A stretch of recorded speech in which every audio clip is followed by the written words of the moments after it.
Hello viewers, Assalamu alaikum. This is Sadia Jahan Jerin and welcome to my channel Learn with Jerin. William Shakespeare the bard of Avon ইংরেজি সাহিত্যের একটি অনন্য নাম, যিনি একাধারে ৩৯টি নাটক এবং ১৫৪টি সনেট লিখেছেন। আজকে আমরা আলোচনা করব উইলিয়াম শেক্সপিয়ারের সবচেয়ে দীর্ঘ এবং বিশ্ববিখ্যাত tragic play the tragedy of Hamlet, Prince of Denmark. এই প্লেটির জনরা হচ্ছে ট্র্যাজেডি এবং এটি লেখা হয়েছে ১৫৯৯ থেকে ১৬০১ সালের মধ্যে। এই প্লেতে টোটাল ৫টা অ্যাক্ট রয়েছে এবং এই প্লেটির সেটিংস হচ্ছে ডেনমার্কে। এটি সম্পর্কে বিস্তারিত জানার পূর্বে আমরা পরিচিত হয়ে নেব এই প্লেটির কিছু মেজর ক্যারেক্টার সম্পর্কে। ফার্স্ট ক্যারেক্টারটা হচ্ছে হ্যামলেট, যিনি এই প্লের প্রোটাগনিস্ট এবং প্রিন্স অফ ডেনমার্ক, এবং তিনি হচ্ছেন লেট কিং হ্যামলেটের ছেলে। প্রিন্স হ্যামলেট ডেনমার্কের যুবরাজ। তিনি একজন বুদ্ধিমান দার্শনিক কিন্তু মানসিকভাবে অস্থির একজন ব্যক্তি। এই প্লেটিতে আমরা দেখতে পাই যে তার জীবনের সবচেয়ে বড় আঘাত আসে তার পিতা ওল্ড হ্যামলেটের রহস্যজনক মৃত্যুর পর, এবং হ্যামলেট জানতে পারে যে তার চাচা ক্লডিয়াস ষড়যন্ত্র করে তার বাবাকে হত্যা করেছে এবং তার মা গার্ট্রুডকে বিয়ে করেছেন। আর প্রতিশোধের আগুনে জ্বললেও হ্যামলেট পরিকল্পনা এবং বাস্তবায়নের মধ্যে বারবার দোটানায় পড়ে, আর এটি এই নাটকের মূল চালিকা শক্তি। দ্য নেক্সট ক্যারেক্টার হচ্ছে ওল্ড হ্যামলেট, অর্থাৎ তিনি হচ্ছেন ডেনমার্কের প্রয়াত রাজা এবং প্রিন্স হ্যামলেটের পিতা, যিনি নাটকে গোস্ট হিসেবে আবির্ভূত হন, আর তার উপস্থিতি নাটক জুড়ে প্রতিশোধ এবং ন্যায় বিচারের প্রতীক হিসেবে কাজ করেছে। পরবর্তী ক্যারেক্টার হচ্ছে গার্ট্রুড, যিনি ডেনমার্কের রানী এবং হ্যামলেটের মা। স্বামীর মৃত্যুর পর অল্প কিছু সময়ের মধ্যে তিনি তার হ্যামলেটের চাচা ক্লডিয়াসকে বিয়ে করেছেন। নেক্সট ক্যারেক্টার নাটকটির মেইন ভিলেন ক্লডিয়াস, অর্থাৎ ওল্ড হ্যামলেটের ভাই এবং প্রিন্স হ্যামলেটের চাচা, যিনি সিংহাসন দখলের জন্য ওল্ড হ্যামলেট অর্থাৎ হ্যামলেটের বাবাকে হত্যা করেন এবং তার ভাবি রানী গার্ট্রুডকে বিয়ে করেন। এবার আমরা পরিচিত হব আমাদের এই নাটকের মূল হিরোইন অফেলিয়ার ফ্যামিলির মেম্বারের সাথে। অফেলিয়ার বাবা পলোনিয়াস এবং অফেলিয়ার দুই ভাই বোন, অফেলিয়া নিজে এবং তার বড় ভাই লিয়ার্টেস। অফেলিয়া ডেনমার্কের একজন তরুণী, যিনি তার কোমল স্বভাব এবং সৌন্দর্যের জন্য পরিচিত। তিনি এবং হ্যামলেট একে অপরকে অনেক ভালোবাসতেন, কিন্তু পারিবারিক চাপ ও রাজনৈতিক পরিস্থিতির কারণে তাদের সম্পর্ক জটিল হয়ে ওঠে। নেক্সট ক্যারেক্টার হচ্ছে পলোনিয়াস, যিনি রাজদরবারের একজন প্রধান উপদেষ্টা এবং তিনি বুদ্ধিমান হলেও অতিরিক্ত কথা বলা এবং অন্যের কাজে নাক গলানোর জন্য বেশি পরিচিত। তিনি অফেলিয়া এবং লিয়ার্টিসের বাবা, এবং হ্যামলেট এবং অফেলিয়ার সম্পর্ক ভাঙার পেছনে তার একটি বড় ভূমিকা ছিল। আমাদের নেক্সট ক্যারেক্টার লিয়ার্টিস, যিনি একজন সাহসী এবং তরুণ দক্ষ তলোয়ারবাজ ছিলেন। তিনি নাটকের শুরুতে ফ্রান্সে পড়াশোনা করছিলেন। তিনি হ্যামলেটের সমবয়সী এবং অফেলিয়ার বড় ভাই। নেক্সট একটি ক্যারেক্টার হচ্ছে হোরাসিও, যিনি হচ্ছেন হ্যামলেটের ঘনিষ্ঠ বন্ধু। হোরাসিও শান্ত, বিশ্বস্ত এবং যুক্তিবাদী একটি চরিত্র, যিনি পুরো নাটক জুড়ে হ্যামলেটের প্রতি অনুগত থাকে। পরবর্তী মাইনর ক্যারেক্টার হচ্ছে রসেনক্রান্টস অ্যান্ড গিল্ডেনস্টার্ন, যারা হ্যামলেটের শৈশবের দুইজন বন্ধু। নাটকের এক পর্যায়ে আমরা দেখব চাচা ক্লডিয়াস এবং হ্যামলেটের মা গার্ট্রুড তাদেরকে ডেকে পাঠায় এবং হ্যামলেটের খোঁজখবর নেওয়ার জন্য গুপ্তচর হিসেবে কাজে লাগায়। প্লেটিতে আমরা দেখতে পাই তারা উভয়ই হ্যামলেটের সাথে বিশ্বাসঘাতকতা করে এবং এক পর্যায়ে রাজনৈতিক খেলায় ব্যবহার হয়ে ইংল্যান্ডে তারা নিহত হয়। মাইনর ক্যারেক্টারগুলোর মধ্যে নেক্সট আরেকটি ক্যারেক্টার হচ্ছে ফোর্টিনব্রাস, যিনি নরওয়ের রাজপুত্র এবং তার পিতার মৃত্যু এবং জমি হারানোর প্রতিশোধ নিতে তিনি সবসময় আকুল থাকেন এবং তিনিও হ্যামলেটের মতোই প্রতিশোধ পরায়ণ। আর আমরা দেখতে পাই যে নাটকের শেষে তিনি বিনা যুদ্ধে ডেনমার্কের সিংহাসন লাভ করেন। নেক্সট মাইনর ক্যারেক্টার হচ্ছে বার্নার্ডো। নাটকের প্রথম সংলাপ তার মুখ থেকেই শুরু হয় যে হু ইজ দেয়ার। এলসিনো দুর্গ পাহারা দেওয়ার সময় তিনি প্রথম যিনি ভূত অর্থাৎ ওল্ড হ্যামলেটের ঘোস্টের উপস্থিতি টের পান। পরিদের দলে আরেকজন গুরুত্বপূর্ণ চরিত্র হচ্ছে মার্সেলাস। হ্যামলেটের প্রয়াত বাবা ওল্ড হ্যামলেটের ঘোস্ট যেদিন প্রথম উপস্থিত হন, মার্সেলাসও সেখানে উপস্থিত ছিল। আরেকটি বিখ্যাত সংলাপ হচ্ছে something is rotten in the state of Denmark. তার এই সংলাপটি নাটকের রাজনৈতিক এবং নৈতিক পচনের ইঙ্গিত দেয়। এই প্লেটির ফার্স্ট অ্যাক্টে আমরা টোটাল 5টি সিন পাবো। প্রথম দৃশ্যে আমরা দেখতে পাই এলসিনোর দুর্গ, যা ডেনমার্কের রাজপ্রাসাদের ধার ঘেঁষেই। শীতের রাত, একেবারে যাকে বলা হয় হাড় কাঁপানো শীত। রাতে পাহারা দেওয়ার বিষয়টি যেন আতঙ্কের হয়ে উঠেছে রক্ষীদের কাছে। ভয়ের একটাই কারণ, কয়েক রাত ধরেই এক রহস্যময় ছায়ামূর্তিকে দুর্গপ্রাচীরে দাঁড়াতে দেখা যাচ্ছে। রক্ষীদের ভাষ্য মতে প্রেত মূর্তিটি অবিকল মৃত রাজা ওল্ড হ্যামলেটের মতন দেখতে। ঘটনাটি সুবিধার মনে না হওয়ায় রক্ষীরা হোরাসিও অর্থাৎ হ্যামলেটের বিশ্বস্ত বন্ধু এর কাছে বিস্তারিত বর্ণনা করেন। আর রক্ষীদের কথাই যাচাই করার জন্য হোরাসিও নিজে আজ পাহারা দিতে এসেছেন দুর্গটিতে। শেষ রাতে ছায়ামূর্তিটি এসে দাঁড়ালো দুর্গ প্রাচীরে, অর্থাৎ হোরাসিওর উদ্দেশ্য ব্যর্থ হয়নি।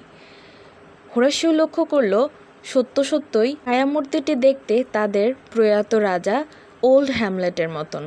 হোরাসিও লক্ষ্য করল প্রেত মূর্তিটি কিছু বলতে চাইছে কিন্তু বলতে পারছে না। তাই হোরাসিও সিদ্ধান্ত নিল সে এই ব্যাপারটা অতি দ্রুতই হ্যামলেটকে জানাবে। এখানে প্রথম দৃশ্যের সমাপ্তি ঘটে। দ্বিতীয় দৃশ্য শুরু হয় নতুন রাজা কিং ক্লডিয়াস এর ভাষণের মাধ্যমে। তিনি জনগণকে জানান আজ থেকে ডেনমার্কের নতুন রাজা কিং ক্লডিয়াস নিজে, এবং তিনি আরও জানান যে তিনি তার ভাবি অর্থাৎ হ্যামলেটের মা কুইন গার্ট্রুডকে বিবাহ করতে যাচ্ছেন। বাবার মৃত্যুর কিছুদিনের মধ্যেই কুইন গার্ট্রুডের তার চাচা ক্লডিয়াসকে বিবাহ করার সিদ্ধান্ত এর কাকতালীয়তা কোনোভাবেই হ্যামলেট মেনে নিতে পারছিল না। এমন সময় হোরাসিও অর্থাৎ হ্যামলেটের বন্ধু প্রয়াত রাজা হ্যামলেটের বাবা ওল্ড হ্যামলেটের ছায়া মূর্তিটির বারবার আগমনের কথা জানালে হ্যামলেট স্থির করে এবার সে ছায়া মূর্তিটির মুখোমুখি হবে। নেক্সট সিনে আমরা দেখতে পাই লেয়ার্টিস অর্থাৎ অফেলিয়ার বড় ভাই পড়াশোনার জন্য ফ্রান্সে যাচ্ছেন, এবং ফ্রান্সে যাওয়ার পূর্বে সে তার ছোট বোন অফেলিয়াকে সতর্ক করে বলেন যে হ্যামলেট যদিও সে রাজপুত্র তবুও তার ভালোবাসায় কোনোভাবে অন্ধ হয়ে যেও না, যা প্রথমবারের মতন পাঠকদের ইঙ্গিত দেয় হ্যামলেট এবং অফেলিয়ার লাভ রিলেশনের কথা। লেয়ার্টিসের পাশাপাশি অফেলিয়ার বাবা পলোনিয়াস অফেলিয়াকে উদ্দেশ্য করে বলেন, তোমার মন এবং শরীরকে শুদ্ধ রাখো, ভালো ব্যবহার করো, কিন্তু অত্যধিক আবেগের প্রতিক্রিয়ায় ভুল করো না। অর্থাৎ সে অফেলিয়াকে সতর্ক করে হ্যামলেটের প্রেমের দিকে অন্ধভাবে বিশ্বাস না করার জন্য। মেয়ের পাশাপাশি পলোনিয়াস তার ছেলে লেয়ার্টিসকেও উপদেশ দেয় যে পারিবারিক এবং সামাজিক নীতি মেনে চলার জন্য। এই সিনটিতে লিয়ার্টিস এবং পলোনিয়াস দেখায় যে জীবনে আবেগের উপর অন্ধভাবে ভরসা করা ক্ষতিকর হতে পারে। পাশাপাশি আমাদেরকে শেখায় সতর্ক থাকা, বিবেচনা করা এবং পরিবারের পরামর্শ মেনে চলা জীবনের জন্য খুবই গুরুত্বপূর্ণ। নেক্সট সিনে আমরা দেখতে পাই হ্যামলেট এবং হোরাসিও এলসিনোর দুর্গপ্রাচীরের বাহিরে অপেক্ষা করছেন, আর যথাসময়ে সেই একই জায়গায় একই বেশভূষাকে ঘোস্ট এসে হাজির হলো। আর এই ঘোস্ট অর্থাৎ ছায়া মূর্তিটির দেখতে অবিকল তার বাবা ওল্ড হ্যামলেটের মতন, যিনি হাত নেড়ে হ্যামলেটকে নিজের দিকে ডাকছিলেন। হ্যামলেট কিছু বুঝতে না পেরে চোখ নেড়ে ইশারা করলো হোরাসিওকে। হোরাসিও হ্যামলেটকে নির্ভয় দিলেন এবং মোহাচ্ছন্নের মতন পা ফেলে সামনে এগিয়ে গেল হ্যামলেট। কিছু দূর যাওয়ার পর সে নিশ্চিত হলো যে ছায়া মূর্তিটি তার বাবার। নেক্সট সিনে আমরা দেখতে পাই হ্যামলেটের সাথে ছায়া মূর্তিটি কথা বলছে। ছায়া মূর্তিটি বলে উঠল, হ্যামলেট, আমি তোমার বাবা। আমার মৃত্যু কোনো সাধারণ মৃত্যু ছিল না, আমাকে হত্যা করা হয়েছে, আর সেটা করেছে তোমার কাকা ক্লডিয়াস। একদিন আমি যখন বাগানে শুয়ে নিশ্চিন্তে ঘুমোচ্ছিলাম সে সময় সবার নজর এড়িয়ে হেমনা গাছের বিষাক্ত রস সে আমার কানে ঢেলে দেয়, আর ক্লডিয়াসের এই চক্রান্তে সাহায্য করেছে তোমার মা রানী গার্ট্রুড। এতটুকু বলেই ছায়ামূর্তিটি অদৃশ্য হয়ে গেল। বিস্ময় এবং হতভম্ব হয়ে অজ্ঞান হয়ে মাটিতে লুটিয়ে পড়ল হ্যামলেট, এবং জ্ঞান ফিরলেই সব ঘটনা সে হোরাসিও এবং তার রক্ষী মার্সেলাসকে জানালো। সেদিনের ঘটনা হ্যামলেটের উপর অনেক প্রভাব ফেলেছে। সে একা একাই বিড়বিড় করে এবং বলে যে শুধুমাত্র ছায়ামূর্তির কথা কি মেনে নেওয়া উচিত? যদি এটা সত্যি হয় তবে এর বিচার আমাকেই করতে হবে, কিন্তু শুধুমাত্র প্রেতাত্মার কথা শুনে কিছু করলে আদৌ কি ঠিক হবে? তার বদলে হাতে নাতে কিছু একটা প্রমাণ জোগাড় করতে হবে তার কাকা ক্লডিয়াসের বিপক্ষে। রাত দিন এসব ভেবে ভেবে হ্যামলেটের প্রায় পাগল অবস্থা। দিনে দিনে হ্যামলেট বুঝতে পারছে যে মাকড়সার জালের মতন ষড়যন্ত্র তাকে ঘিরে ধরে আছে, কিন্তু এই ষড়যন্ত্রগুলোর সাথে বা অপকর্মগুলোর সাথে কারা জড়িত সেটা তিনি ঠিক বুঝতে পারছিলেন না। এরপর তিনি সিদ্ধান্ত নিলেন যে সে আসল সত্য খুঁজে বের করবে, এবং যতদিন না পর্যন্ত সে সত্য খুঁজে পাচ্ছে সে পাগলের অভিনয় করবেন। এরপর অ্যাক্ট 2 সিন 1, সেখানে আমরা দেখতে পাই হ্যামলেটের এই পাগল প্রায় আচরণ সবচেয়ে বেশি কষ্ট দিচ্ছে অফেলিয়াকে। হ্যামলেটের আচার আচরণে অস্বাভাবিকতা দেখা দিয়েছে শুনতে পেরে চিন্তায় পড়ে গেছেন পলোনিয়াস মনে করেন যে তার মেয়ে অফেলিয়া হ্যামলেটকে প্রেমে প্রত্যাখ্যান করায় হ্যামলেট পাগল হয়ে গেছে। এরপর তিনি সিদ্ধান্ত নেন যে নতুন রাজা ক্লডিয়াসকে সে এই ব্যাপারটি অতি দ্রুত জানাবেন।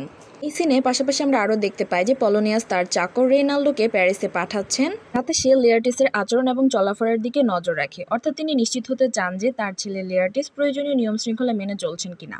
অ্যাক্ট 2 এবং সিন 2-তে আমরা দেখতে পাই ক্লোডিয়াস এবং রানী গার্টুড হ্যামলেটের 2 স্কুল বন্ধু রোজেনক্রান্টস ও গিল্ডেনস্টার্নকে ডেকে আনেন। তারা অনুরোধ করেন যেন তারা হ্যামলেটের অদ্ভুত আচরণ এবং বদলে যাওয়া আচরণের কারণ খুঁজে বের করে এবং রাজাকে জানায়। ওই মুহূর্তে পোলোনিয়াস এসে জানায় যে সে হ্যামলেটের এই পাগলামির কারণ বুঝতে পেরেছেন। সে ধরে নেন যে হ্যামলেট অফেলিয়াকে ভালোবাসে এবং অফেলিয়া তাকে রিজেক্ট করে দেওয়ায় হ্যামলেট পাগল হয়ে গেছে।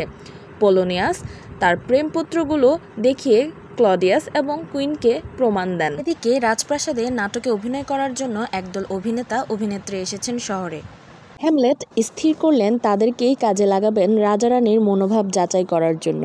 পরিকল্পনা মাফিক হ্যামলেট অভিনেতা অভিনেত্রীদের সাথে দেখা করতে গেলেন এবং বললেন তিনি একটি নাটক লিখেছেন যা তাদের দিয়ে তিনি করাতে চান, এবং অভিনেতারা সবাই খুব খুশি হলো হ্যামলেটের কথা শুনে। এতে তাদের কাছে আনন্দের কথা যে যুবরাজের লেখা নাটকে তারা অভিনয় করবেন। প্রাসাদে এসে হ্যামলেট নাটকটি লেখা শুরু করলেন। আবার প্রেতাত্মার মুখে যে কাহিনী শুনেছিলেন হুবহু তার আদলে তিনি লেখা শুরু করলেন তার নাটক, আর নাটকটির নাম দিলেন দ্য মার্ডার অফ গঞ্জাগো। হ্যামলেট ঠিক করেছেন এই নাটকে এমন একটি সিন থাকবে যেখানে কিভাবে প্রয়াত রাজা ওল্ড হ্যামলেটকে বর্তমান রাজা ক্লডিয়াস কিভাবে হত্যা করেছেন তার একটি অংশ নাটকটিতে ইনক্লুড থাকবে, এবং এই নাটকটিকে ব্যবহার করে হ্যামলেট ক্লডিয়াসের অপরাধবোধ পরীক্ষা করতে চান, তাই তিনি এটিকে বলেন the mouse trap. Act 3 scene 1। এই দৃশ্যে আমরা দেখতে পারি গিল্ডেনস্টার্ন অ্যান্ড রোজেনক্রান্টস রাজাকে জানায় যে তারা এখনও ঠিকভাবে হ্যামলেটের সমস্যা বুঝে উঠতে পারেনি। হয়তো সে কোনো কিছু নিয়ে কনফিউজড বা ডিস্টার্ব ব্যক্তিগত কারণে, তবে তারা এ ব্যাপারে নিশ্চিত নয়। পরবর্তীতে ক্লডিয়াস এবং পোলোনিয়াস ঠিক করে যে তারা গোপনে লুকিয়ে থাকবে এবং অফেলিয়ার সাথে হ্যামলেটের কথোপকথন শুনবে। তারা দেখতে চায় সত্যিই কি প্রেমের কারণে হ্যামলেট পাগল হয়ে গেছে কিনা। এই সিনেই আমরা হ্যামলেটের গ্রেট সলিলোকিটা পাবো যে to be or not to be, that is the questions. অর্থাৎ হ্যামলেট একান্তে দাঁড়িয়ে নিজের জীবনের মূল্য, মৃত্যু, আত্মহত্যা এবং মানুষের যন্ত্রণার কথা ভাবতে থাকে। সে নিজেকে প্রশ্ন করে মানুষ কেন এই কষ্টের জীবন টেনে নিয়ে চলে, মৃত্যুই কি উত্তম নয়? কিন্তু মৃত্যুর পরে কি আছে, সেই ভয় মানুষকে বাঁচতে বাধ্য করে। এই বিখ্যাত সলিলোকির মাধ্যমে শেক্সপিয়ার এখানে হ্যামলেটের দার্শনিক চিন্তা, হতাশা এবং মানসিক দ্বন্দ্বটা ফুটিয়ে তোলেন। সিনের এক পর্যায়ে আমরা দেখি অফেলিয়া আসে এবং হ্যামলেটকে তার দেওয়া উপহারগুলো ফেরত দিতে যায়। তখন হ্যামলেট অফেলিয়াকে বলে সে তাকে ভালোবাসে না, আবার পুনরায় বলে সে তাকে আগে ভালোবাসত। অতঃপর হঠাৎ করে সে রেগে যায় এবং বলে এখান থেকে চলে যাও কোনো আশ্রমে এবং নান হয়ে যাও। আর পোলোনিয়াস ও ক্লডিয়াস সব কিছু লুকিয়ে শোনে। ক্লডিয়াস এই সিনটার শেষে বুঝতে পারে যে হ্যামলেট প্রেমের কারণে পাগল হয়নি, এবং সে মনে করে হ্যামলেট তার জন্য বিপজ্জনক হতে পারে। তাই সে সিদ্ধান্ত নেয় হ্যামলেটকে যত দ্রুত সম্ভব দেশ থেকে, এই রাজ্য থেকে ইংল্যান্ডে পাঠিয়ে দিতে হবে। অ্যাক্ট 3 সিন 2, এটাকে বলা হয় দ্য মাউস ট্র্যাপ সিন। এখানে আমাদের প্রোটাগনিস্ট হ্যামলেট এক নাটক মঞ্চস্থ করায়, অর্থাৎ প্লে উইথিন আ প্লে। উদ্দেশ্য একটাই, তার চাচা ক্লডিয়াস সত্যিই তার বাবাকে বিষ দিয়ে মেরেছে কিনা তা প্রমাণ করা। যেদিন নাটক মঞ্চস্থ করা হয় সেদিন হ্যামলেট রাজারানীর খুব কাছে এসে বসেছিল। নাটক চলছে এবং সময়ের সাথে সাথে মুখের অবয়ব পরিবর্তন হচ্ছে নতুন রাজা ক্লডিয়াসের। হ্যামলেট খেয়াল করলো তার মা গার্ট্রুডও ভেতরে ভেতরে অস্বস্তি বোধ করছেন। এক পর্যায়ে ক্লডিয়াস আসন ছেড়ে প্রাসাদের ভেতরে চলে গেলেন। এরপর তার বাবা অর্থাৎ ওল্ড হ্যামলেটের ছায়ামূর্তির বলা ঘটনা সম্পর্কে হ্যামলেটের আর সন্দেহ রইল না। সে তার বাবার হত্যাকারীদের শাস্তি দেওয়ার জন্য সিদ্ধান্ত নিলেন মনে মনে। অ্যাক্ট 3 এর সিন নাম্বার 2 মোস্ট ইম্পর্ট্যান্ট এই ড্রামাটার বা নাটকটার জন্য, কারণ সিনে উইলিয়াম শেক্সপিয়ার আমাদের দেখিয়েছেন প্লে উইথিন আ প্লে এর নাট্যকৌশলটি, অর্থাৎ tragedy of Hamlet Prince of Denmark. এটি নিজেই একটি প্লে, এবং এই প্লের মধ্যে অপরাধীকে শনাক্ত করার জন্য আমাদের প্রোটাগনিস্ট আরও একটি প্লেয়ের আয়োজন করে, তাই এটি মোস্ট ইম্পর্ট্যান্ট একটা সিন। এই সিনের শেষে আমরা দেখতে পারি নতুন রাজা ক্লডিয়াস অভিনেতাদের ডেকে পাঠান এবং বুদ্ধি করে জেনে নেন যে এই নাটকটি মাত্র যেটা তারা প্লে করলো তার রচয়িতাকে, এবং জেনে নেন যে নাটকের রচয়িতা হ্যামলেট নিজে। এটা জানার পর রাজা ক্লডিয়াস মনে মনে শঙ্কিত হন। তিনি সিদ্ধান্ত নেন যে তিনি হ্যামলেটকে ইংল্যান্ডে পাঠিয়ে দেবেন এবং হ্যামলেটকে ইংল্যান্ডে যাওয়ার জন্য রাজি করানোর দায়িত্ব দেন রানী গার্ট্রুডের উপর। আর রানী গার্ট্রুড ডেকে পাঠালেন হ্যামলেটকে নিজ গৃহে। এভাবে এই সিনটি শেষ হয়। নেক্সট সিনে আমরা দেখতে পাই রাজা ক্লডিয়াস প্রেয়ার রুমে বসে আছে। সে অনুভব করছে যে সে অনেক বড় পাপ করেছে, তাই সে অনুতপ্ত এবং গডের কাছে ক্ষমা প্রার্থনা করতে চায়। কিন্তু তিনি জানেন যে তার ক্ষমা পাওয়ার সম্ভাবনা কম, কারণ সে তার ক্রাইমের জন্য ক্ষমা চাইলেও সিংহাসন রানী এসব ছাড়তে পারছেন না। ঠিক এই সময় হ্যামলেট আড়ালে ঢুকে দেখে ক্লডিয়াস প্রার্থনা করছে এবং হ্যামলেট ভাবে এটি সঠিক সময় তাকে মেরে ফেলার। কিন্তু পরবর্তীতে সে ভাবে যদি এখন সে তার চাচা ক্লডিয়াসকে মেরে ফেলে বা হত্যা করে তাহলে ক্লডিয়াস প্রার্থনার সময় মারা যাবে, অর্থাৎ তার আত্মা সরাসরি হ্যাভেনে চলে যাবে। আর হ্যামলেট চায় না যে তার পাপী কাকা স্বর্গে যাক। Then Hamlet decides to wait and leaves the prayer room. Next scene shift হয় গার্ট্রুডের রুমে। ট্রুড ডেকে পাঠায় হ্যামলেটকে। রানী গার্ট্রুডের পরামর্শদাতা পলোনিয়াস আগে থেকেই গার্ট্রুডের ঘরের পর্দার আড়ালে লুকিয়ে থাকে, কারণ হ্যামলেটের মাথা ঠিক নেই, না জানি সে কখন কি করে বসে। এরপর আমরা দেখতে পাই হ্যামলেট তার মায়ের সামনে খুব রাগে ফেটে পড়ে এবং সে জিজ্ঞাসা করে কেন তার মা একজন খুনি এবং পাপী মানুষকে বিয়ে করলেন। বাকবিতণ্ডার এক পর্যায়ে রানী গার্ট্রুড আতঙ্কিত হয়ে উঠলে পর্দার আড়াল থেকে কথা বলে ওঠে পলোনিয়াস। আচমকা পুরুষ কণ্ঠ শুনে হ্যামলেট সন্দেহ করে পর্দার আড়ালে লুকিয়ে আছে ক্লডিয়াস। ওতেই হ্যামলেট তার হাতে থাকা তরবারি নিয়ে পর্দার উপর থেকেই পলোনিয়াসকে আঘাত করে বসলো। অতঃপর পলোনিয়াসের রক্তে ভেসে গেল গার্ট্রুডের শয়নগৃহ। এরপর আমরা দেখতে পাই রানী গার্ট্রুড শক্ট হয়ে পড়ে। ঠিক সেই সময় হ্যামলেটের বাবার ঘোস্ট পুনরায় ফিরে আসে, কিন্তু সেটা শুধুমাত্র হ্যামলেট দেখতে পায়, আর কেউ দেখতে পারে না। এবং ঘোস্ট তাকে বলে be gentle with your mother, এবং হ্যামলেট তখন তার মাকে ওয়ার্ন করে যেন ক্লডিয়াসের থেকে দূরে থাকে। অবশেষে হ্যামলেট পলোনিয়াসের ডেড বডিটি ঘর থেকে টেনে বাইরে বের করে নিয়ে যেতে থাকে। Act 4 scene 1। এই দৃশ্যে আমাদেরকে এলসিনোর রাজপ্রাসাদের একটি কক্ষ দেখানো হয়, যেখানে রানী গার্ট্রুড ভয়ে এবং আতঙ্কে দৌড়ে ক্লডিয়াসের কাছে আসেন এবং বলেন হ্যামলেট পলোনিয়াসকে ভুলবশত হত্যা করেছে। খবরটি শুনেই নতুন রাজা ক্লডিয়াস খুবই আতঙ্কিত হয়ে পড়েন, কারণ সে বুঝতে পারে যে সে নিজেও এখন হ্যামলেটের হাতে বিপদের মধ্যে রয়েছে। নতুন রাজা ক্লডিয়াস বুঝে গেছেন যে হ্যামলেট এখন তার মতের বিরুদ্ধে একটি বিপজ্জনক শক্তি হয়ে উঠেছে।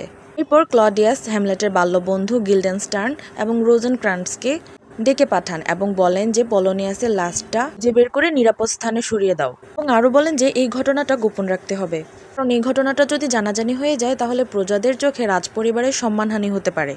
ক্লডিয়াস গার্ট্রুডকে মুখে মুখে বলেন যে পরিস্থিতি যেহেতু এখন নিয়ন্ত্রণের বাইরে চলে যাচ্ছে, তাই হ্যামলেটকে অতি শীঘ্রই ইংল্যান্ডে পাঠানো হবে তার সুরক্ষার জন্যই। কিন্তু ক্লডিয়াসের মূল উদ্দেশ্য হচ্ছে হ্যামলেটকে ইংল্যান্ডে পাঠিয়ে হত্যা করা। অ্যাক্ট 4 সিন 2-তে এলসিনো দুর্গের অন্য একটি অংশ দেখানো হয় এবং দৃশ্যের শুরুতেই আমরা দেখতে পাই হ্যামলেটের দুই বাল্যবন্ধু গিল্ডেনস্টার্ন এবং রোজেনক্রান্টস হ্যামলেটকে খুঁজে পান এবং হ্যামলেটকে জিজ্ঞাসা করেন যে সে পলোনিয়াসের মৃতদেহটিকে কোথায় লুকিয়েছে। আর তখন হ্যামলেট প্রত্যুত্তরে ধাঁধার মতন করে উত্তর দেয় এবং তাদেরকে বিভ্রান্ত করে, সরাসরি কোনো জবাব দেয় না। এবং এক পর্যায়ে হ্যামলেট তাদেরকে বলে তারা যেন হ্যামলেটকে রাজা ক্লডিয়াসের কাছে নিয়ে যায়। দৃশ্যে আমরা দেখতে পাই যে হ্যামলেট ইচ্ছাকৃতভাবে তার বন্ধুদের সাথে এমনভাবে কথা বলছেন, কারণ সে অলরেডি বুঝতে পেরে গেছে যে গিল্ডেনস্টার্ন এবং রোজেনক্রান্টস আসলে তার প্রকৃতপক্ষে বন্ধু নয়, তারা রাজার গুপ্তচর হয়ে কাজ করছে। অবশেষে রোজেনক্রান্টস এবং গিল্ডেনস্টার্ন হ্যামলেটকে রাজার কাছে নিয়ে যাওয়ার সিদ্ধান্ত নেয়। হ্যামলেট তখন জোরে জোরে হাসে এবং তাদেরকে ব্যঙ্গ করে এবং স্বইচ্ছায় তাদের সাথে রাজা ক্লডিয়াসের কাছে সে যেতে রাজি হয়ে যায়, যদিও সে জানে রাজা ক্লডিয়াস তাকে ইংল্যান্ডে পাঠানোর ষড়যন্ত্র করছে। অ্যাক্ট 4 সিন 3-তে আমরা ক্লডিয়াসের রাজকক্ষ দেখতে পাই, যেখানে রাজা ক্লডিয়াস রোজেনক্রান্টস এবং গিল্ডেনস্টার্নকে জিজ্ঞাসা করছে যে হ্যামলেট মৃতদেহটাকে কোথায় রেখেছে, তোমরা কি জানতে পেরেছো? জবাবে তারা জানায় যে হ্যামলেট তাদেরকে মৃতদেহের সঠিক তথ্য দিতে চাচ্ছে না, তাই কিছুক্ষণের মধ্যে হ্যামলেটকে রাজকক্ষে উপস্থিত করা হবে। He is at supper not where he eats but where he is eaten, অর্থাৎ a king may go a progress through the guts of a beggar, অর্থাৎ একজন রাজাও মৃত্যুর পর কৃমির খাদ্য হতেই পারে। এই উক্তিগুলো হ্যামলেটের উইটি এবং হিউমারকে প্রকাশ করে। এই উক্তিগুলোর মাধ্যমে হ্যামলেট যেমন রাজাকে অপমান করেছে, ঠিক তেমনিভাবে হ্যামলেটের জীবন মৃত্যু নিয়ে যে মনোভাব বা দৃষ্টিভঙ্গি সেটা এই উক্তিগুলোর মাধ্যমে ফুটে ওঠে। এই সিনে আমরা দেখতে পাই রাজা ক্লডিয়াস ঘোষণা করেন যে আজকেই হ্যামলেটকে ইংল্যান্ডে পাঠানো হবে। যদিও ক্লডিয়াস হ্যামলেটের সামনে বলে যে এই ইংল্যান্ডে যাওয়াটা হ্যামলেটের জন্য ভালো, কিন্তু ক্লডিয়াসের মনে মনে ছিল অন্য কিছু। মেন উদ্দেশ্য হ্যামলেটকে ইংল্যান্ডে পাঠিয়ে গোপনে হত্যা করা, আর সে অলরেডি ইংল্যান্ডের রাজার কাছে একটি চিঠি পাঠিয়েছেন। কেন ইংল্যান্ডে পৌঁছানো মাত্রই ইংল্যান্ডের রাজা হ্যামলেটকে হত্যা করেন। সিনের শেষ দিকটায় আমরা দেখতে পারি যে হ্যামলেট নিজেও জানে এই সফর তার জন্য ভালো কিছু বয়ে আনবে না, তবুও সে সৈন্যদের সাথে ইংল্যান্ডের উদ্দেশ্যে রওনা দেয়। এখানে এই সিনটির সমাপ্তি ঘটে। পরবর্তীতে অ্যাক্ট 4 এবং সিন 4-এ আমরা দেখতে পারি দৃশ্যটি শুরু হয় ডেনমার্কের একটি মাঠ বা কোর্টইয়ার্ডে, যেখানে আমরা দৃশ্যের শুরুতে দেখি যুবক নরওয়েজিয়ানের রাজপুত্র ফোর্টিনব্রাসের সৈন্যরা এলসিনোর মধ্য দিয়ে পাড়ি দিচ্ছে। ফোর্টিনব্রাসের একজন ক্যাপ্টেন হ্যামলেটকে জানায় যে তারা একটি ছোট মূল্যহীন জমির টুকরো দখল করার জন্য যুদ্ধ করতে যাচ্ছে। ওই জমিটির সামান্য মূল্য রয়েছে, অথচ তার জন্য হাজারো সৈন্য জীবন দিতে প্রস্তুত। এটাই হ্যামলেটের দৃষ্টিভঙ্গিকে পরিবর্তন করে। এই সিনের সবচেয়ে গুরুত্বপূর্ণ অংশ হচ্ছে হ্যামলেটের সলিলকি, যেখানে সে বলে, why am I still delaying to take revenge, অর্থাৎ আমি এখনো কেন প্রতিশোধ নিতে দেরি করছি।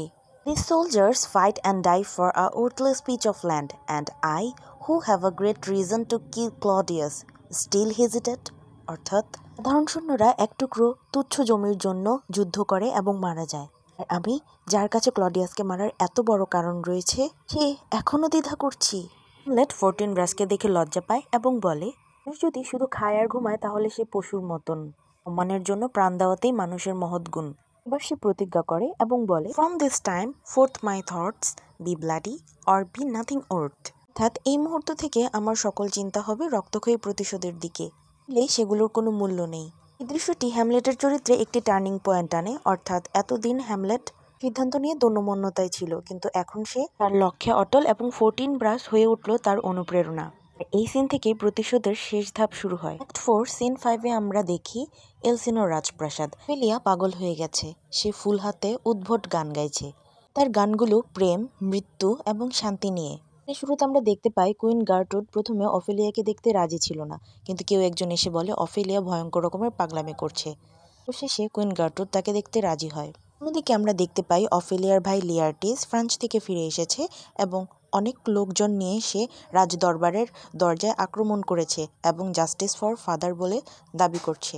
লিয়ার্টিস তার বাবা পলোনিয়াসকে লুকিয়ে বা গোপনে মারার কারণে ক্লডিয়াসকে বারবার দোষারোপ করছিল। এমন সময় নতুন রাজা ক্লডিয়াস আবির্ভাব হয় এবং নিজেকে নির্দোষ বলে দাবি করে, আর লিয়ার্টিসকে জানায় যে তার বাবার মেন খুনি হচ্ছে হ্যামলেট। এরপর ক্লডিয়াস সুকৌশলে লিয়ার্টিসকে বলে যে সে তাকে সকল সত্য জানাবে এবং প্রতিশোধ নিতেও সাহায্য করবে। ঠিক তখনই লিয়ার্টিস তার বোন অফেলিয়াকে পাগল অবস্থায় দেখে। অফেলিয়া তখন লিয়ার্টিসের সামনে গান গাচ্ছিল। বাবার হত্যা এবং বোনের এই পাগল অবস্থা দেখে লিয়ার্টিস এতটাই ভেঙে পড়ে যে সে বলে বেদনায় তার চোখ, হৃদয় সব পুড়ে যাচ্ছে। সিনে আমরা রাজ্যের পতনের চিত্র দেখতে পাই, যেখানে হ্যামলেট বিদেশে, পলোনিয়াস মারা গেছে, অফেলিয়া পাগল হয়ে গেছে এবং লিয়ার্টিস বিদ্রোহ করছে। পাশাপাশি ক্লডিয়াসও বুঝতে পারে ক্ষমতা আর তার হাতে নেই। এই দৃশ্যই শেক্সপিয়ারের ট্র্যাজেডির নাটকীয় উত্থানের অংশ। অ্যাক্ট 4 সিন 6-এ আমরা দেখতে পাই এলসিনো রাজপ্রাসাদের বাহিরের একটি জায়গায়, যেখানে হোরেশিও কিছু চিঠি পেয়েছে। চিঠিগুলো এসেছে হ্যামলেটের থেকে এবং এই চিঠিগুলো দুইজন নাবিক দিয়ে গেছে। চিঠিতে হ্যামলেট লিখেছে সমুদ্রপথে তাদের জাহাজে দুষ্কৃতিকারী আক্রমণ করেছে, আর সেই সুযোগে ইংল্যান্ডগামী জাহাজ থেকে হ্যামলেট পালিয়ে এসেছে। বর্তমানে সে ডেনমার্কে অবস্থান করছে এবং সে হোরাশিওকে তার সাথে দেখা করতে বলেছে। চিঠিতে হ্যামলেট আরও বলে যে রোসেনক্রান্টজ এবং গিল্ডেনস্টার্ন তারা তাদের মৃত্যুর দিকেই যাচ্ছে, অর্থাৎ তারা ইংল্যান্ডের দিকে যাচ্ছে এবং তাদের কাছে তারা নিজেরাই নিজেদের মৃত্যুর ওয়ারেন্ট বহন করছে। এখানে আমরা এই সিনে শুরুতে দেখতে পাই হ্যামলেট জানে যে ক্লডিয়াস তাকে ইংল্যান্ডে পাঠিয়ে গোপনে হত্যা করার জন্য ইংল্যান্ডের রাজার কাছে চিঠি পাঠিয়েছে, আর ইংল্যান্ডের যাত্রাপথে হ্যামলেটের কাছে কাকতালীয়ভাবে সেই রাজকীয় চিঠিটি চলে আসে, আর সেই চিঠিটি পড়ে বুঝে ফেলে যে রোজেনক্রান্টজ এবং গিল্ডেনস্টার্ন তার প্রকৃত বন্ধু নয়, তারা মূলত রাজার গুপ্তচর। তারাও হ্যামলেটকে ইংল্যান্ডে নিয়ে হত্যা করার পরিকল্পনায় বা ষড়যন্ত্রে লিপ্ত ছিল। এরপরে হ্যামলেট সুকৌশলে সেই চিঠিটি বদলে দেয়। পুরনো চিঠিতে কিল হ্যামলেটের জায়গায় তিনি লিখে দেন কিল রোসেনক্রান্টজ অ্যান্ড গিল্ডেনস্টার্ন। আর চিঠিতে হ্যামলেটের বলা যে রোসেনক্রান্টজ অ্যান্ড গিল্ডেনস্টার্ন তাদের মৃত্যুকে নিয়ে সঙ্গে করে নিয়ে যাচ্ছে, এটা বলতে সে বোঝাতে চেয়েছে যে রোসেনক্রান্টজ অ্যান্ড গিল্ডেনস্টার্ন কিছু না জেনেই সেই চিঠিটি বহন করছে, অর্থাৎ ওরা নিজেদের মৃত্যুকে নিজেরাই বহন করছে এবং ইংল্যান্ডে গিয়ে তাদের মৃত্যু হবে। আর এটি একটি আইরনিক্যাল ট্রুথ। এই সিনে আমরা হ্যামলেটের বুদ্ধিমত্তা, প্রতিশোধের কৌশল দেখতে পাই। অপরদিকে হোরাসিও হ্যামলেট বেঁচে আছে, সুস্থ আছে জেনে খুশি হন। অ্যাক্ট 4 এবং সিন 7 আমরা দেখতে পারি রাজপ্রাসাদের একটি কক্ষে কিং ক্লডিয়াস এবং লিয়ার্টিস বসে হ্যামলেটকে হত্যার পরিকল্পনা করছে এবং কিং ক্লডিয়াস লিয়ার্টিসকে বোঝাচ্ছেন যে তার বাবা পোলোনিয়াসের মৃত্যুর জন্য সে দায়ী নয়। সুকৌশলে সে লিয়ার্টিসের মন জয় করে নেয় এবং বলেন যে হ্যামলেটই তোমার বাবার আসল ঘাতক। পর লিয়ার্টিস প্রতিজ্ঞা করেন যে সে প্রতিশোধ নেবে। ঠিক তখনই কিং ক্লডিয়াস একটি চিঠি পায় যেখানে লেখা ছিল Hamlet is alive, has return to Denmark. চিঠিটি পড়ে কিং ক্লডিয়াস এবং লিয়ার্টিস উভয়ই অবাক হয় আর দেরি না করে মার্ডার প্ল্যান সাজাতে থাকে। লিয়ার্টিস জানায় যে সে তরবারি চালাতে খুবই পারদর্শী। ক্লডিয়াস আর লিয়ার্টিস মিলে একটি ডুয়েল ম্যাচ বা ফেন্সিং ম্যাচ প্ল্যান করে যেখানে তারা খেলার ছলে হ্যামলেটকে মেরে ফেলার পরিকল্পনা সাজায়। ক্লডিয়াস লিয়ার্টিসকে বলে তুমি নিজে তোমার তরবারির মাথায় বিষ লাগিয়ে রাখবে আর এক আঘাতে হ্যামলেট মারা যাবে। পাশাপাশি ক্লডিয়াস ডাবল প্ল্যান করে যে যদি বিষযুক্ত তরবারি কাজে না লাগে তবে সে তার বিশ্বস্ত লোক দিয়ে পয়জনাস ওয়াইন রেডি করে রাখবে যেন খেলার ফাঁকে ফাঁকে কোনো একভাবে হ্যামলেটকে খাইয়ে দেওয়া যায়। ঠিক তখনই কুইন গার্ট্রুড রুমে প্রবেশ করে এবং একটি মর্মান্তিক খবর দেয়। তিনি জানান অফেলিয়ার মৃত্যু হয়েছে। কারণ ব্যাখ্যা করতে গিয়ে কুইন গার্ট্রুড বলেন যে অফেলিয়া একটি জলের ধারে গাছের ডালে বসে ফুল তুলছিল। তখন ডালটি ভেঙে যায় এবং সে পানিতে পড়ে যায়। পানিতে পড়ে যাওয়ার পরও অফেলিয়া পাগলের মতন গান গাইতে গাইতে জলের উপর ভাসতে থাকে। পরক্ষণেই সে ডুবে যায় কারণ সে নিজেকে বাঁচাতে চেষ্টা করেনি। মানসিক ভারসাম্য হারিয়ে ফেলায় সে নিজেকে বাঁচানোর বা আত্মরক্ষার উৎসাহ হারায়। বোনের মৃত্যুর খবর শুনে পাগল প্রায় হয়ে যায় লিয়ার্টিস। এই সিন হলো সম্পূর্ণ প্রতিশোধের চূড়ান্ত ষড়যন্ত্র এবং ট্র্যাজেডির শেষ প্রস্তুতি, যেখানে আমরা দেখতে পাই ক্লডিয়াস এবং লিয়ার্টিস হ্যামলেটকে হত্যা করার ব্যাপারে অবিচল। সিন 5 অ্যাক্ট 1-এ আমরা একটি কবরস্থান অর্থাৎ গ্রেভইয়ার্ড বা চার্চইয়ার্ড দেখতে পাই। দুজন কবর খননকারী শ্রমিকের মধ্যকার ধরনের মজার কিন্তু গভীর কথোপকথন চলছে। তারা গুনগুন করে গান গাইছে এবং কবর খনন করছে। তারা ওফেলিয়ার মৃত্যু নিয়ে কথা বলছে। একজন বলছে ওফেলিয়া যদি আত্মহত্যাই করে থাকে তাহলে কেন তাকে খ্রিস্টীয় নিয়মে কবর দেওয়া হচ্ছে। উত্তরে অন্যজন বলল কারণ সে সম্ভ্রান্ত ঘরের মেয়ে, কারণে তার জন্য নিয়ম শিথিল করা হয়েছে। গ্রেভডিগারদের কনভারসেশনের মাধ্যমে আমরা বলতে পারি যে এখানে উইলিয়াম শেক্সপিয়ার ধর্ম, সমাজের রীতিনীতি, আইনকানুনের দ্বিচারিতার সমালোচনা করেছেন। এরপর আমরা দেখতে পাই যে গ্রেভডিগাররা কবর খনন করছেন এবং গানে গানে বলছেন যে সকল মানুষই হোক সে রাজা বা প্রজা এখানে এসে শেষ পর্যন্ত মিলিত হবে। এরপর আমরা দেখি হ্যামলেট এবং হোরাসিও কবরস্থানের দিকে হেঁটে আসছে। এ সময় ভূপৃষ্ঠে অর্থাৎ মাটিতে অনেকগুলো মাথার খুলি দেখে হ্যামলেট অবাক হয়। সেই স্তূপ থেকে হ্যামলেট একটি মাথার খুলি হাতে নেয় এবং ভাবতে থাকে নিশ্চয়ই কোনো আইনজীবীর মাথা বা গর্বিত কোনো মানুষের মাথা, কিন্তু এখন সবই মাটি। হ্যামলেট মানুষের মরণশীলতা নিয়ে ভাবতে থাকে। ঠিক তখনই একজন গ্রেভ ডিগার একটি মাথার খুলি হাতে তুলে বলেন এটা কোর্ট জেস্টার ইয়োরিকের মাথার খুলি। এখন হ্যামলেট সেই খুলিটি হাতে নিয়ে বলে alas poor Yorick, I know him Horatio. Hamlet স্মরণ করে ইয়োরিক ছিল তাদের রাজদরবারের একজন কৌতুকবিদ। তিনি হ্যামলেটকে খুব আদর করত। ছোটবেলায় তাকে ঘাড়ে নিত, কোলে তুলে নিত। হ্যামলেট তার ছোটবেলার সেই দিনগুলোকে স্মরণ করে। তারপর দূর থেকে দেখা যায় রাজা রানীর নেতৃত্বে একটি ফাইনাল প্রসেশন আসছে, অর্থাৎ ফেলিয়ার মৃতদেহ আনা হচ্ছে। সাথে আছে রাজা ক্লডিয়াস, রানী গার্ট্রুড, একজন পুরোহিত এবং লিয়ার্টিস। তাদেরকে আসতে দেখে হ্যামলেট এবং হোরাসিও আরও একটি সমাধিস্থলের পেছনে লুকিয়ে যায় এবং লুকিয়ে লুকিয়ে দূর থেকে দেখতে থাকে। তারা লক্ষ্য করলো ওফেলিয়ার দাফন খ্রিস্টীয় নিয়মেও হচ্ছে না, কারণ তার মৃত্যু সন্দেহজনক, সম্ভবত আত্মহত্যা। এই পর্যায়ে অফেলিয়ার ভাই লিয়ার্টিস অনেকটা আবেগপ্রবণ হয়ে পড়ে এবং সে কবরে লাফ দেয় এবং চিৎকার করে করে বলতে থাকে hold off the earth a while till I have catch her once more in my arms. অর্থাৎ সে শেষবারের মতন অফেলিয়াকে জড়িয়ে ধরতে চায়। তখন লিয়ার্টিসকে এত আবেগপ্রবণ দেখে হ্যামলেট আর নিজেকে শান্ত রাখতে পারল না। সে আড়াল থেকে বেরিয়ে আসলো এবং লিয়ার্টিসের মুখোমুখি এসে সে বলল 40,000 brothers could not with all their quantity of love make up my sum। অর্থাৎ তোমার মতন 40,000 ভাই সাথে তাদের সমস্ত ভালোবাসা দিয়েও আমার ভালোবাসার সমান হতে পারবে না। অর্থাৎ এই লাইনটি দ্বারা অফেলিয়ার প্রতি হ্যামলেটের প্রেম এবং সীমাহীন ভালোবাসা প্রকাশ পেয়েছে। এই পর্যায়ে হ্যামলেটের এই সকল পাগলের মতন প্রলাপ শুনে লিয়ার্টিসের রাগের মাত্রা আরও বেড়ে যায়।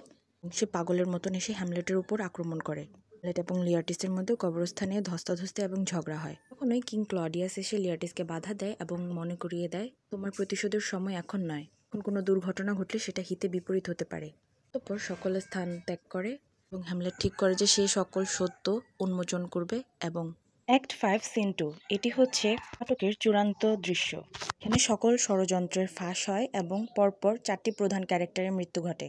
সিনটিকে বলা হয় দ্য ক্যাটাস্ট্রফি সিন বা দ্য ফাইনাল ট্র্যাজিক এন্ডিং। সিনের শুরুতে আমরা দেখতে পাই হ্যামলেট এবং হোরাশিওর মধ্যে আলোচনা হচ্ছে। হ্যামলেট হোরাশিওকে বলছে যে কিভাবে সে ইংল্যান্ডে যাওয়ার পথে চিঠিটি বদলে ফেলে এবং রোসেনক্রান্টস এবং গিল্ডেনস্টার্নের মৃত্যুর ব্যবস্থা করেন। হ্যামলেট মনে করেন যে ঈশ্বরই তাকে বাঁচিয়েছে তার বাবার মৃত্যুর প্রতিশোধ নেওয়ার জন্য। ঠিক তখনই অতীব হাস্যকর কোর্টিয়ার অশ্রিক রাজার পক্ষ হতে একটি বার্তা নিয়ে আসেন এবং জানান যে লিয়ারটিস ভার্সেস হ্যামলেট বাড়ির প্রীতিমূলক লড়াই হবে। হ্যামলেট প্রথমে কিছুটা সন্দেহ করে, কিন্তু পরবর্তীতে সে লড়াইয়ের জন্য রাজি হয়ে যায় এবং সে জানে যে সকল কিছুই ভাগ্যের হাতে। মৃত্যুর যখন আসার তখন তা আসবেই। এরপর সিন শিফট হয় লড়াইয়ের ময়দানে, যেখানে আমরা দেখতে পারি লিয়ারটিসের হাতে পূর্ব পরিকল্পনা মতে বিষ লাগানো তরবারিটি রয়েছে। তারা যে সকলেই উপস্থিত হয়েছে দুই বীর যোদ্ধার সম্মুখ সমর দেখার জন্য। প্রতিযোগিতার শুরুতেই হ্যামলেট সেদিনের তার উন্মাদের মতন ব্যবহারের জন্য লিয়ারটিসের কাছে ক্ষমা চাইল এবং লিয়ারটিসও তাকে মন থেকে ক্ষমা করে দিল। প্রতিযোগিতা শুরু হতেই রাজা ক্লডিয়াস বারবার লিয়ারটিসকে ইশারায় হ্যামলেটকে আঘাত করার জন্য বলতে থাকে। যেহেতু হ্যামলেট নিয়ম মাফিক তলোয়ার চালাচ্ছিল, তাই লিয়ারটিস নিয়ম ভেঙে হ্যামলেটকে আঘাত করার সাহস পাচ্ছিল না। এভাবেই প্রতিযোগিতার প্রথম রাউন্ড শেষ হয়। প্রথম রাউন্ড শেষে ক্লান্ত হ্যামলেটকে শরবত দেওয়ার জন্য বলে রানী গার্ট্রুড। আর পরিকল্পনা মোতাবেক পয়জন মেশানো ওয়াইন নিয়ে আসে রক্ষী। হ্যামলেট পয়জনাস ওয়াইনটা পান করার পূর্বেই দ্বিতীয় রাউন্ডের ঘণ্টা বেজে ওঠে এবং সে শরবত পান না করেই চলে যায়। এদিকে প্রতিযোগিতার শুরু থেকেই রানী গার্ট্রুড বেশ বিরক্ত ছিল, পাশাপাশি ক্লান্তও ছিল। এক পর্যায়ে সে হ্যামলেটের জন্য আনা শরবতটি এক ঢোকে পান করে ফেলে। আশেপাশে থেকেও গার্ট্রুড পান করার সময় বাধা দেওয়ার সময় পেল না কিং ক্লডিয়াস। শঙ্কিত নয়নে পুনরায় প্রতিযোগিতার দিকে মনোনিবেশ করলো কিং ক্লডিয়াস। এখন তার একমাত্রই লক্ষ্য হচ্ছে হ্যামলেটকে হত্যা করা। দ্বিতীয় রাউন্ডে প্রতিযোগিতা শুরু হলে কিং ক্লডিয়াস পুনরায় বারবার প্ররোচিত করতে থাকে লিয়ারটিসকে হ্যামলেটকে আঘাত করার জন্য। এক পর্যায়ে লিয়ারটিস প্ররোচিত হয়ে হ্যামলেটকে আঘাত করে বসে। লিয়ারটিসের নিয়ম ভঙ্গ করায় কিছুটা অবাক হয় হ্যামলেট এবং পরবর্তীতে দ্বিতীয়বার যখন লিয়ারটিস পুনরায় হ্যামলেটকে আঘাত করে তখন রেগে গিয়ে হ্যামলেট লিয়ারটিসের হাতে আঘাত করে তার তরবারি হাত থেকে ফেলে দেয় এবং লিয়ারটিসের হাতে থাকা তরবারি দিয়েই লিয়ারটিসকে আঘাত করে হ্যামলেট। লিয়ারটিস এবং হ্যামলেট উভয়ই আঘাতপ্রাপ্ত এবং বিষ উভয়ের শরীরেই মিশে যেতে শুরু করেছে। অপরদিকে শরবতে বিষক্রিয়া শুরু হতেই মাটিতে লুটিয়ে পড়েন কুইন গার্ট্রুড। এতে লুটিয়ে পড়ার সময় কুইন গার্ট্রুড বলে ওঠেন যে হ্যামলেট, তোমার শরবতে বিষ মেশানো ছিল। হতভম্ব অবস্থায় মাকে মাটিতে লুটিয়ে পড়ে যেতে দেখলো হ্যামলেট। এদিকে ডাইং মোমেন্টে লিয়ারটিস সকল সত্য প্রকাশ করে হ্যামলেটের কাছে। সকল সত্য জানার পর হ্যামলেট রাগে ফুঁসে ওঠে এবং বিষ মাখা তরবারি দিয়ে আঘাত করে কিং ক্লডিয়াসের বুকে এবং পাত্রে থাকা অবশিষ্ট বিষ মিশানো শরবত ক্লডিয়াসের মুখে ঢেলে দেয়। ক্লডিয়াস মারা যায় এবং বিষক্রিয়া ছড়িয়ে পড়ায় লিয়ারটিস এবং হ্যামলেট উভয়ই মারা যেতে থাকে। মৃত্যুর পূর্বে লিয়ারটিস হ্যামলেটের কাছে ক্ষমা চায়। হ্যামলেটকে মৃত্যু পথযাত্রী দেখে তার বন্ধু হোরাশিও কান্নায় ভেঙে পড়ে এবং নিজেও বিষ খেয়ে মারা যেতে উদ্যত হয়। তখন হ্যামলেট হোরাশিওকে বাধা দেয় এবং বলে, তোমাকে বাঁচতে হবে হোরাশিও। ডেনমার্কের পরবর্তী বংশধরদের এই সৌভাগ্য প্রিন্স অফ ডেনমার্কের গল্প শোনানোর জন্য হলেও তোমাকে বাঁচতে হবে হোরাশিও। এরপরেই মারা যায় হ্যামলেট এবং তখনই নরওয়েজিয়ান রাজপুত্র ফোর্টিনব্রাস তার সৈন্যদল সহ প্রবেশ করে। এই সব লাশ দেখে বিস্মিত হয় এবং হোরাশিও তাকে সম্পূর্ণ ঘটনা বর্ণনা করেন।